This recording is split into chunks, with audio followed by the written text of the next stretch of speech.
You mean to say that for the longest time, there have been scoundrels who would use the Charmony Festival that I have bequeathed to the masses as a tool to realize their ambition?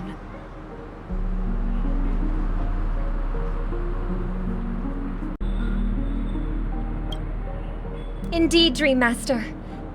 Once the Charmony Festival begins, the Stellaron's powers, along with the song, will be broadcast across the entire planet of Peniconia. And then everyone in their dreams will be unable to awaken. This is indeed surprising to me. The dreamscape is maintained by the collective effort of the 5 families. If someone were to use the Charmony Festival to recklessly disseminate the power of the Stellaron, this individual must hold a position of great authority. Do you have any suspects? I'd like to ask, did you really not know of the Stellaron's existence? I would have never thought that this nameless would point the spear at me. Quite astonishing indeed. If I have offended, the Astral Express extends its sincere apologies. But the current circumstances are dire and leave no room for meticulous inquiry. We're doing this out of concern for the dreamscape's safety. So, if you could, please alleviate our concerns. Dream Master, it's just to prove that the Charmony Festival has nothing to do with the Stellaron. If we're being overly cautious, I will return to the stage to offer tribute in song, just per the arrangement.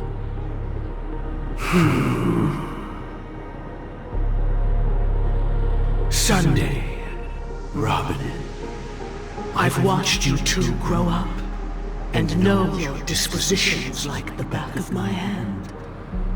Both of you, right now, can surely be lauded as their most devout advocates. I already know your resolve. The magnitude of this matter is enormous, and cannot be taken lightly.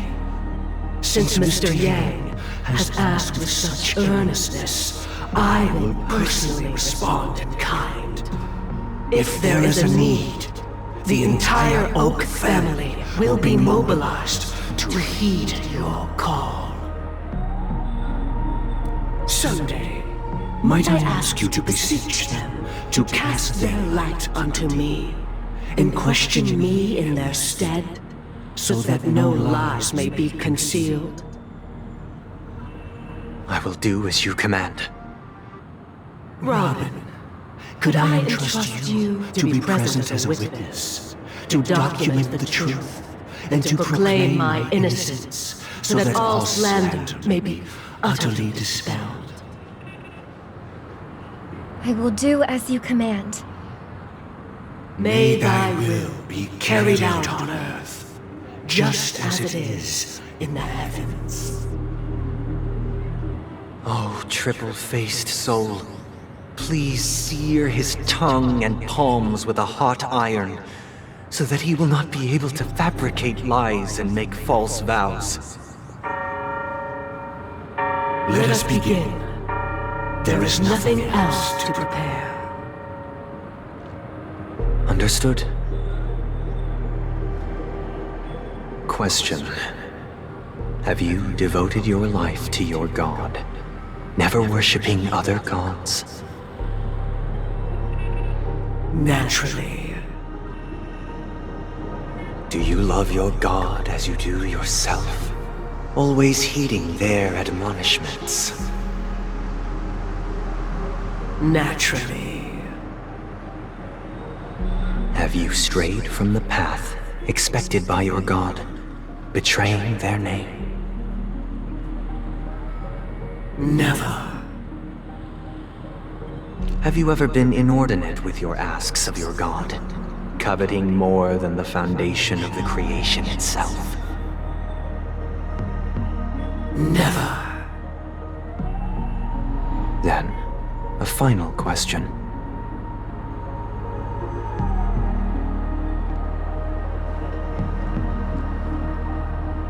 Do you swear to fulfill all vows, past, present, and future? With the Eon as my witness, if I do not deliver on my words, or if I renege on my vows, may I be cursed in accordance with divine law. They have seen your faith, and have endorsed your faith. With this, it can be evidenced... Just a moment. What is it, Mr. Yang? I have another question I hope to have answered. To my understanding, the family's harmony and prosperity have never relied on so-called divine laws. The god you both mentioned, are they truly Shipe? Mr. Yang should know that those belonging to the family toil together as if they were kin, embracing solidarity and unity under their light. All duplicity is laid bare before the harmony. Such a delicate and complex symphony. Which other god could perfectly harmonize this, if not for the Great One, Shipe? Perfectly harmonize. Therein lies the problem. It isn't an outsider lurking in the shadows who changed the harmony, but a dissonance that has surreptitiously emerged from within this very symphony itself. In the distant past, there existed an Eon. With one flick of the wrist, they crafted the laws of the cosmos. Their followers formed the Beyond the Sky Choir, spreading solemn and reverent hymns throughout the universe. Later, they fell. The route traversed by this Eon clashed with the harmony, ultimately being absorbed and fused into it. The chorus that once reverberated across worlds fell silent, and when it echoed anew, it was transformed into the hymn of harmony. Though an Eon may perish, paths with no masters still linger. In the all-forgiving harmony, echoes of bygone dissonance may subtly arise. Mr. Yang, being overly astute can be a detriment, especially when you find yourself alone and without allies.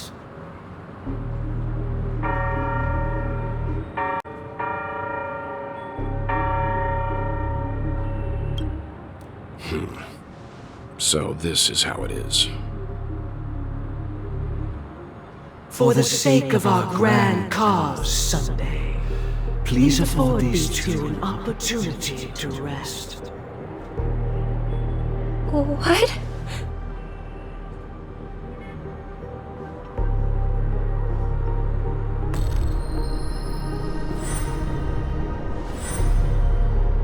Sorry, Robin. It's just you. I did not wish for you to know this. It's a pity that things have turned out this way. So, this is the true reason I can't sing? The shadow that envelops Peniconia is actually... We were never children of the harmony. Our ideal paradise could not have been crafted by Shipe. True bliss can only be guaranteed by the one who transcends the many. Within the foundation of law, humanity establishes civilization, and through harmony, we obtain order.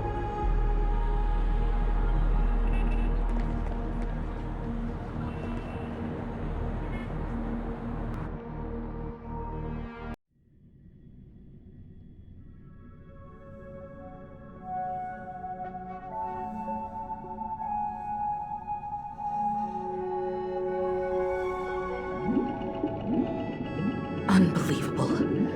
To think that there would be remnants of the Order on Peniconia. What have you done with Mr. Yang and Miss Robin? Don't worry. I just gave them some time alone to ponder their fates. You should know that these actions make you an enemy of the Astral Express. Should we need to stand against the Nameless, it would only be myself and the Oak family involved. But we haven't reached that point yet, have we? Your efforts for the justice of Peniconia are evident to everyone, and have been widely observed.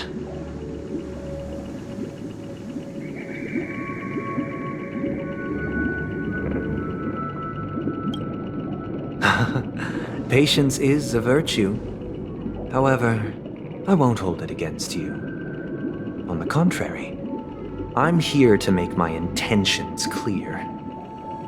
If it is the Order that drove you to imprison Welt and Robin, and you're using them to coerce our compliance, then there'll be no point in entertaining any type of discussion. You're mistaken, Miss Himiko. They are in very safe hands, and just as the family has always proclaimed, no one can be harmed in the dreamscape, least of all in the beautiful new world belonging to the Order.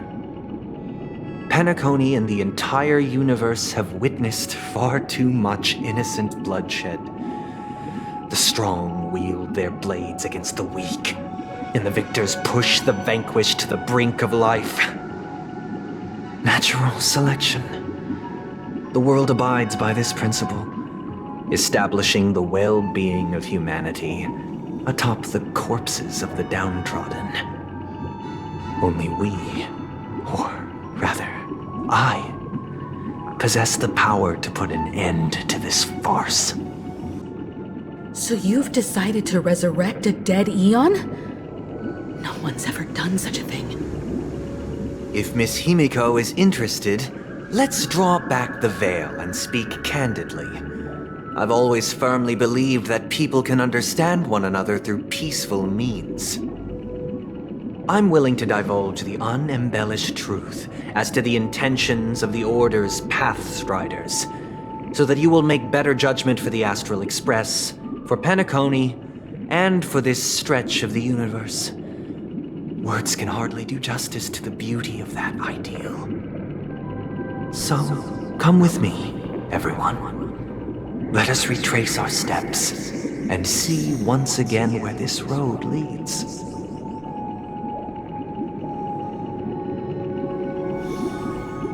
Huh? Where'd he go? Welcome. This isn't any location in Peniconia's dreamscape. It's my inner world. The reason the scenery before you remains unchanged is because your consciousness has drawn on similar concepts to fill in the gaps.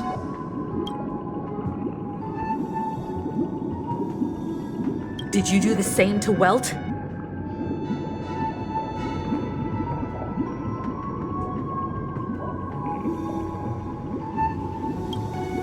It's a tuning process, stronger in effect and more draining on the mind. The gray-haired guest has experienced it before, so he should understand what it entails.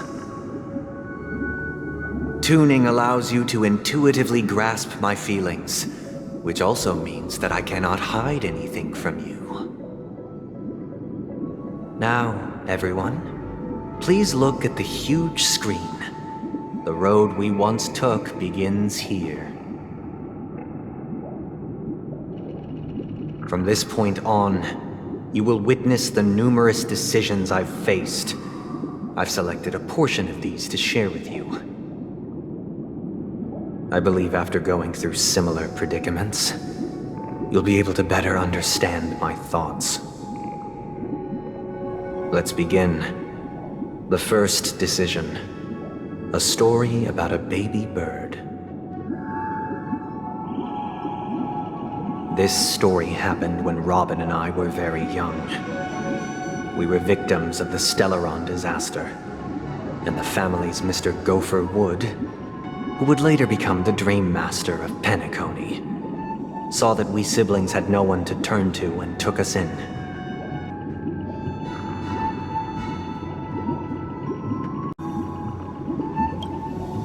Later on, Robin and I lived a time with nary a care in the world. One day, after dinner, while my younger sister and I were lounging about in Mr. Gopher Wood's yard, we spotted a fledgling Charmony dove all on its own. That baby bird was tiny. It didn't even have all of its feathers, and it couldn't sing. When we found it, it was already on its last breath, having fallen into a shrub, probably abandoned by its parents. We decided to build a nest for it right there and then. However, thinking back, that winter was unusually cold, with fierce winds at night in the yard, not to mention the many poisonous bugs and wild beasts in the vicinity. It was clear that if we left the fledgling in the yard, it stood no chance of surviving until spring. So, I suggested we take it inside, place it on the shelf by the window, and asked the adults to fashion a cage for it. We decided that when it regained its strength enough to spread its wings, we would release it back into the wild. The tragic part, something that we'd never considered, was that this bird's fate had already been determined long before this moment.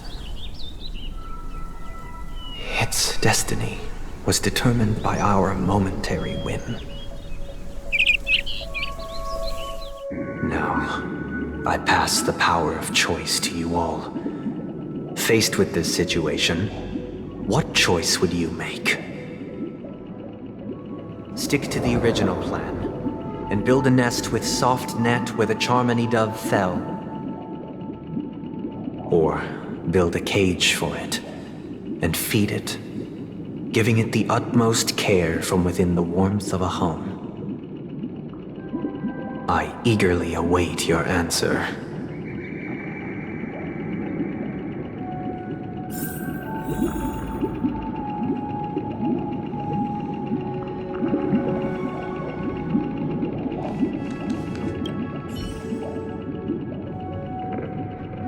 I can't decipher his intentions right now, but based solely on that question, I would probably choose to build that dove a cage.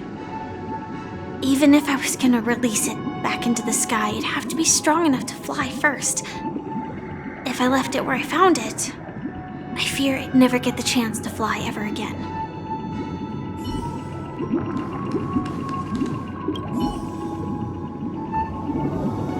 It looks like he really has no intention of imprisoning us. If it's just a quiz, I suppose it's fine to humor him. Back to the question.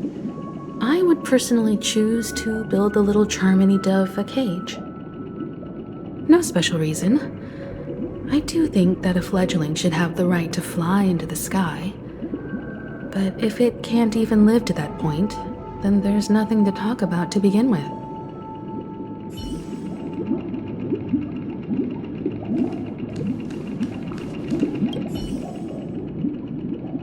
That guy just casually throws this kind of question at us?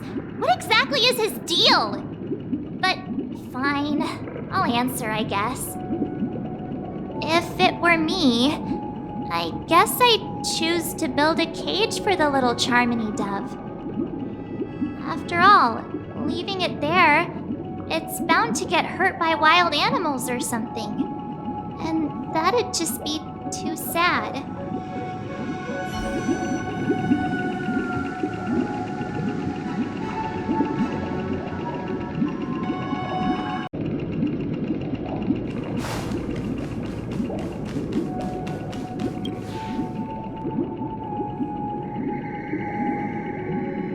I'm happy to see that you made a choice similar to ours. If your mind is made up, let me reveal the outcome of this choice. We passionately nursed it back to health, preparing only the best food for it every day, We even preened its feathers. Later, on the day that Robin left Peniconia, we opened the cage door and let it fly back into the sky. I watched it for a long while by the window, probably about 3 or so days. In those 3 long days, the little Charmony dove tried again and again to spread its wings to fly into the sky, but fell to the ground, only to keep trying. Finally, on the 137th attempt, it succeeded. But its attempt did not go perfectly. After flying unsteadily for a while, it fell to the ground, unable to grasp the direction of the air currents. The fall shattered its wings. It writhed helplessly in my embrace. But it was all for naught, finally succumbing to a painful demise. And in that instant, our tender care, our given love and hopes, they all became the inevitable push that sent it to its death. I deeply regret the choices we made. Next, let us head to the second decision. This time, it's the story of a dream chaser. This story happened when I was appointed as Bronze Melodia, a position exclusive to the Oak family, charged with listening to the problems and vexations of dreamscape residents and providing them with the relevant guidance. It was during that period that I had the opportunity to hear voices from all corners of the dreamscape. Joy, sorrow, arrogance, regret. The complex tapestry of human nature that formed the world. And I was fortunate to catch a glimpse of it. He was a dream chaser and an illegal stowaway.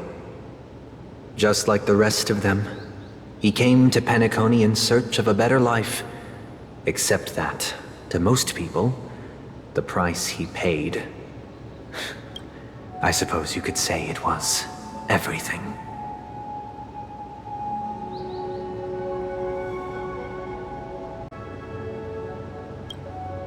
He told me, I sold everything I could at home. The house, the land, even his 2 children. He said he could not afford to raise them, and that at least they could eat if they lived as slaves. He had a plan in place. He would buy back his children once he had made his fortune, and enjoy Penaconia's beautiful dream with them. Alas, his plan to smuggle himself was somewhat clumsy, and he was sniffed out by those pig-headed hounds.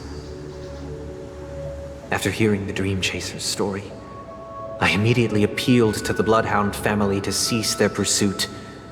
That way, at least he could live peacefully. But I was still too naive to the ways of the world. I did not anticipate that what I thought was a kind gesture would later lead to dire consequences. I'll tell you the outcome soon. For now, I'd like you all to make a choice. Will you do as I did and try to convince the Bloodhound family to stop their pursuit so that the Dream Chaser may live peacefully and realize his wishes? Or will you remain silent, leaving him to languish while the hounds are hot on his heels until his inevitable judgment arrives? I look forward to everyone's decisions. Who knows? Perhaps they might even alter the outcome of this tragedy.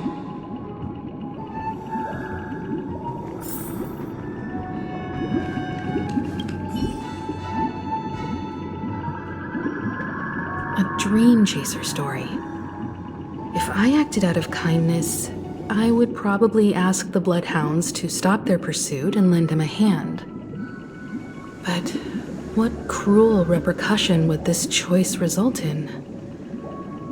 I think Sunday must have been deeply impressed by the limitations of the strong defending the weak through this incident.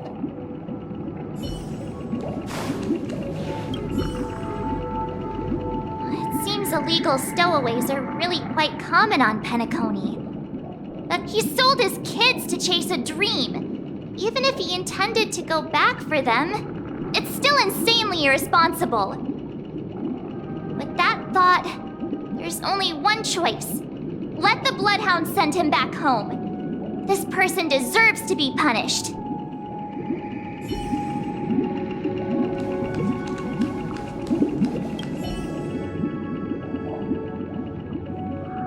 This question... Surely it has some connection to the baby bird story. And this connection is precisely the breakthrough Sunday aims to use to persuade us. I'd probably choose to ask the Bloodhounds to cease their pursuit.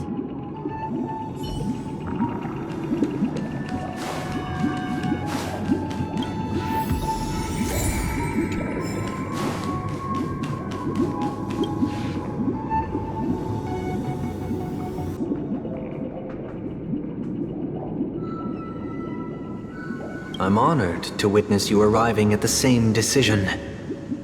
Out of respect, I'll share with you the dire consequences that my choice back then brought about. First, the outcome. He attained major success.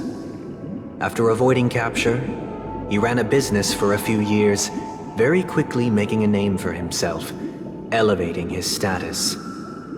He might not have become a tycoon like old Audie, but he was considered a character of excellent repute. Now then, did he realize the wish he set out to achieve? No. The last time I saw him was in the real world, where the hounds were going to permanently exile him, and I was the accompanying bronze melodia. The mission was simple. Listen to the criminal's repentance. He told me the reason he was in this predicament was because he conspired to usurp the head of the Alfalfa family. When I asked him about his 2 children, he instead responded with a question. What children?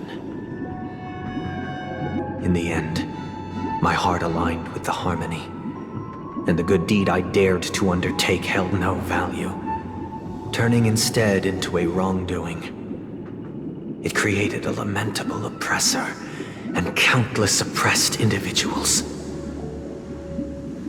As to your choice, I once again offer my heartfelt apologies. Next comes the third and final decision. And the story this time is my own. This story happened the day I was appointed the Oak family head. At that time, Mr. Gopherwood was the current Dream Master, and as per his wish, we had a private conversation. What surprised me was that the Dream Master had only come to deliver a letter to me.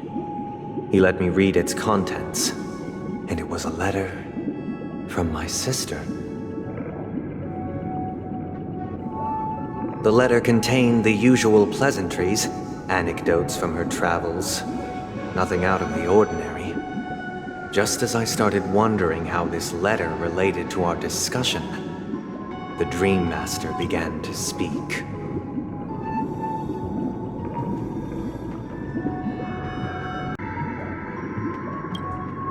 Do you know who wrote this letter? My sister, of course. But why would you personally visit me to hand me a letter from my sister containing mere trivialities? To help you grasp the full scope of this issue. Do you know where Robin is at this moment? From what the letter indicates, she must be in Caspelina 8, correct? She's touring there right now. Correct. Has she mentioned anything about a stray bullet? A stray bullet? What? A war has broken out on that planet. It is because of this very reason that Robin chose this destination. To spread the word of the Harmony. And to save the lives of that planet. She personally made for the front lines. She hoped to ease the people's suffering with song, and was willing to brave mortal danger to deliver the IPC's medical supplies. Unfortunately, stray bullets show no such compassion. Is she all right? If the operation was successful, she should probably be recovering in the field hospital. By the eon above, the bullet struck her neck directly, yet possibly as a reward for her consistent deeds of harmony, it didn't hit any vital arteries. Once you've attended to your outstanding tasks, it'd be advisable to write her back as soon as possible. Those damned savages! I'll pack my bags right away. My gratitude for bringing this to my attention, Mr. Gopherwood. Now you understand why she always wears such elaborate neck ornaments, don't you? How could this happen? Miss Robin. It's all in the past, so please don't worry. I share this in the meager hope that you will understand the Harmony's limitations and predicament.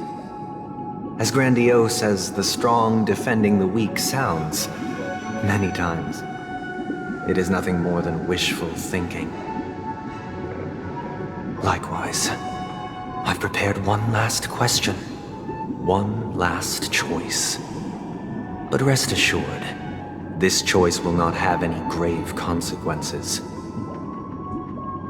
Because this is merely a figment of imagination, a nightmare that has haunted me through countless nights. If you ever had the opportunity to make a choice like I did, would you still support Robin's journey on the path of harmony?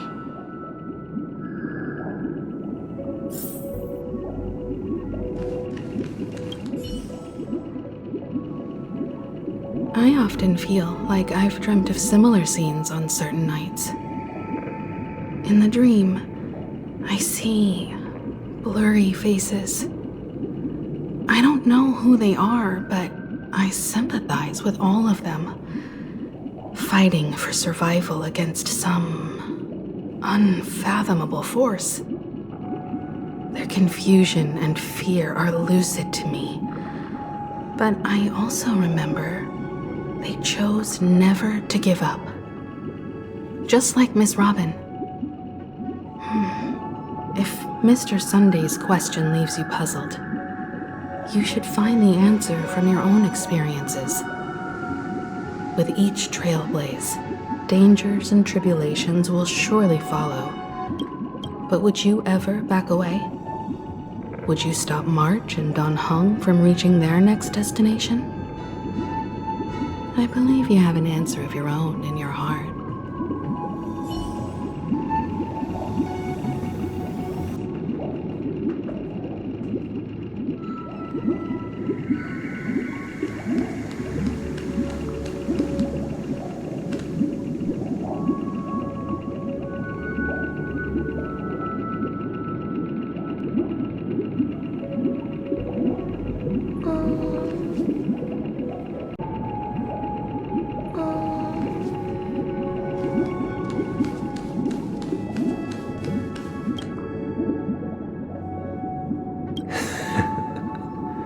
I see.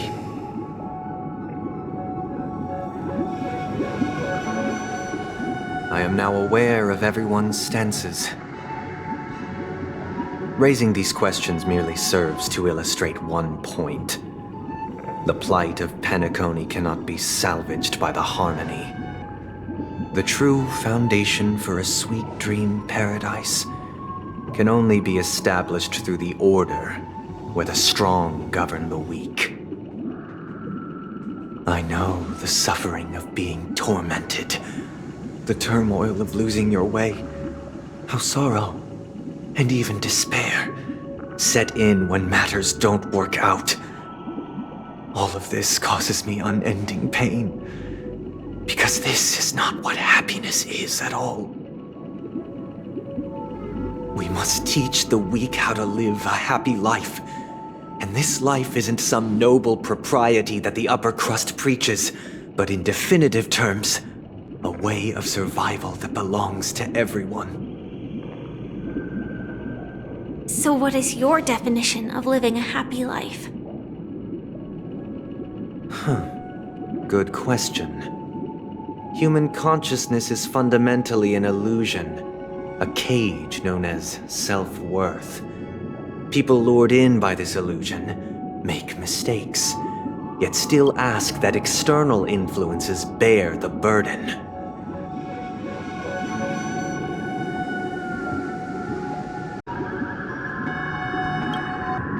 When one mistake after the next permeates the masses, they become impossible to trace.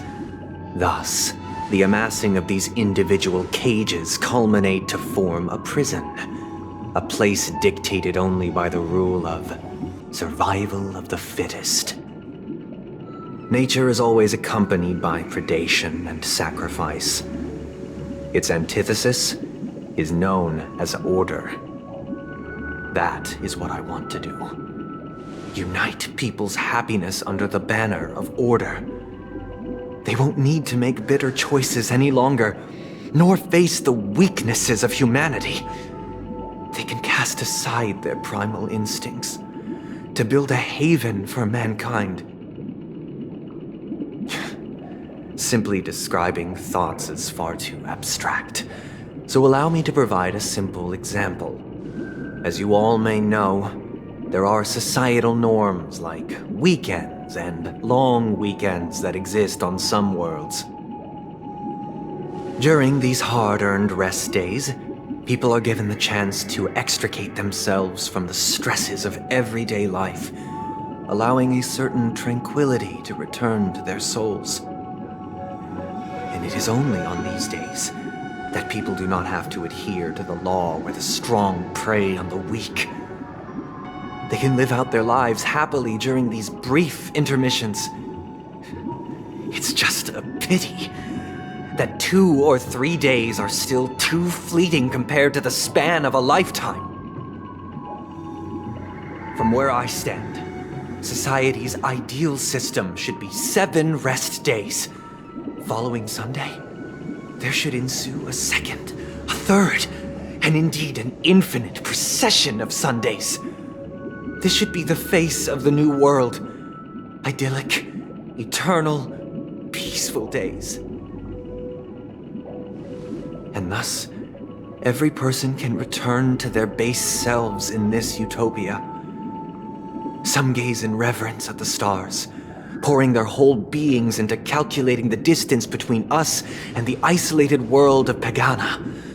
Meanwhile, some seek refuge in quiet corners, holding one another, unencumbered by the chains of unwelcome obligations. There would be no need to bear the hardships of reality. Only in this way can humanity face the inevitable end with the purest of spirit, living a life of dignity. This is what it is to live in bliss. Miss Firefly, you who are stricken with entropy loss syndrome, you of all would surely understand this.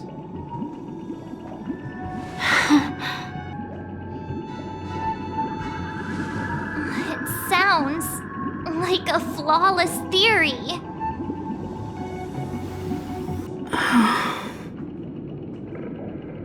But what is the price to attain all this? The cost is minute, merely a personal and eternal sacrifice. If this paradise is to be maintained for everyone, someone must remain trapped in solitary awakening until the end of the cosmos. Awakening. Which means that this so-called paradise is still a dream. Stepping into this paradise means forsaking reality, correct? It is not forsaking, but transcending. Flesh, blood, sorrow, weakness. If the physical is the root of spiritual suffering, it is only logical that we defeat it.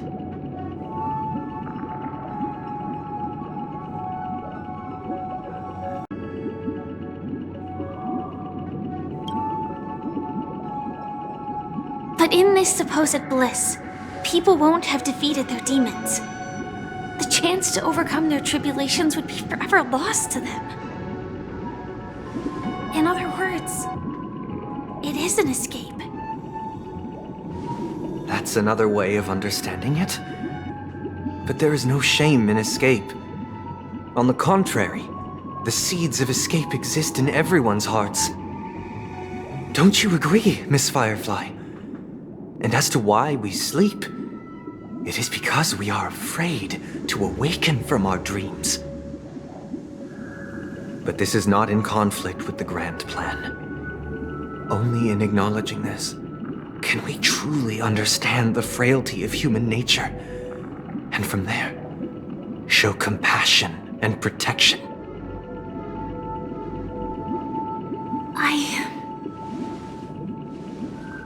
I admit that you are a born leader. Your perspective on humanity brims with pessimism. Yet you express compassion for all, even when your heart pities them. But unlike you, I live for the self. From my perspective, individuals making choices for themselves is their birthright. The want to escape may be innate in the weak. But whether they are weak or not, it is not up to another to decide. Perhaps in your mind, you also view me as weak?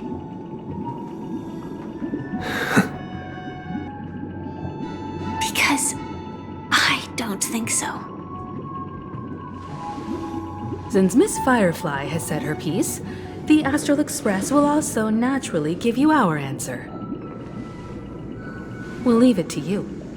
Just as Mr. McHale instructed before. Tell him our choice.